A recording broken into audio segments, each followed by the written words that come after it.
জুলাই আন্দোলন আসলে আমাদের জীবনে নতুন করে প্রাণ সঞ্চার করেছে।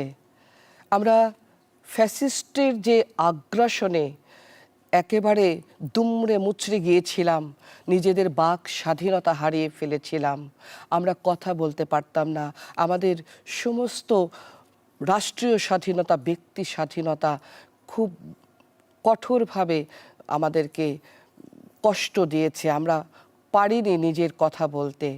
আমরা শেষ পর্যন্ত এই জুলাই আন্দোলন করে আমাদের পূর্ণাঙ্গ স্বাধীনতা ফিরে পেয়েছি।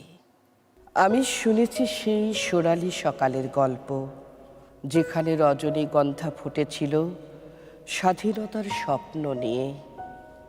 সেই পুষ্পমাল্য পিষে দিয়েছে কিছু রক্তচোষা কালো পা। আমি গতকাল স্বপ্নে দেখেছি এক বুক প্রশান্তি, এক বুক সবুজ নিঃশ্বাস বয়ে চলেছে আমার সর্বাঙ্গ দিয়ে। স্বপ্ন ভেঙে দেখি বক্ষ পড়ে রক্ত গঙ্গা। আমি ব্যারিকেড মানি না, আমি রাজনীতি জানি না, আমি জবাব চাই কেন শিলাবৃষ্টি হয়ে বুলেট ঝরল, মায়ের মাটিতে কেন ছেলেরা মরল, কেন সহস্র ব্যথিত হৃদয়ে নিজেকে দাবি করল রাজাকার। তারা এতটাই অন্ধ, অজ্ঞ, অকাল কুষ্মাণ্ড। তারা প্রহসন বোঝে না, তারা বুকের ক্ষত দেখে না। তারা কোথায় পেয়েছে বঞ্চিত করে বাঁচিয়ে রাখার অধিকার? এতদিন যদি বেঁচে আছি ভয়ে, আজকে না হয় মরব সুখে।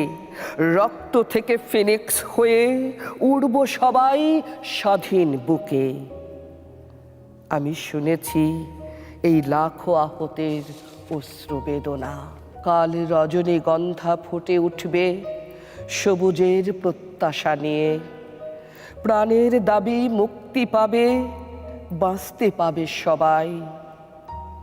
শুধু 1 কোটি বছর, শুধু 1 কোটি বছর চিরশোক হয়ে বেঁচে থাকবে আমার রক্তাক্ত জুলাই।